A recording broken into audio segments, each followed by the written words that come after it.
সৃষ্টিকর্তা সবাইকে সবসময় সব দিক থেকে পরিপূর্ণতা দেয় না। কোনো না কোনো দিক থেকে অপূর্ণতা থাকেই, থেকেই যায়। কারো একটা পরিপূর্ণতা থাকলে 10টা অপরিপূর্ণতা থাকে, কারো 10টা অপূর্ণতা থাকলে 5টা পূর্ণতা থাকে। জগতে সবাই 100% সুখী মানুষ না, আবার সবাই শতভাগ দুঃখীও না,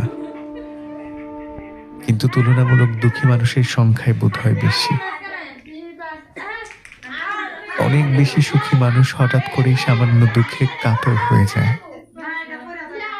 আবার অনেক দুঃখী মানুষ এত বেশি সুখী থাকার ভান করে যে তাকে ভেতর থেকে না জানলে বুঝতেই পারা যায় না যে মানুষটা এত দুঃখী।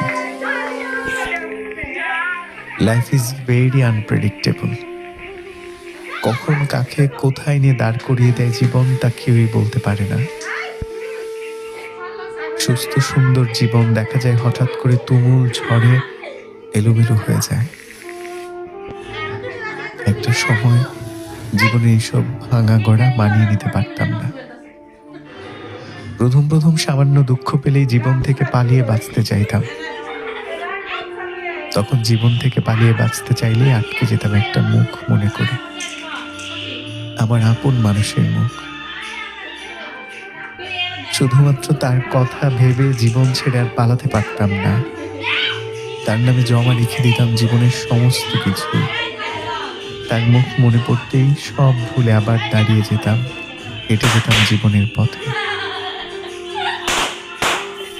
তারপর একটা সময় সেই মানুষটা হারিয়ে ফেলে মেনে নিলাম জীবনের সবচেয়ে বড় ভাঙন।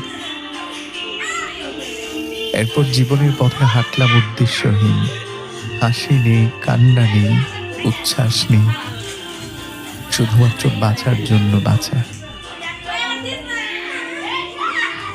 এখনো দুঃখ পেলে জীবন ছেড়ে পালাতে ইচ্ছে করে,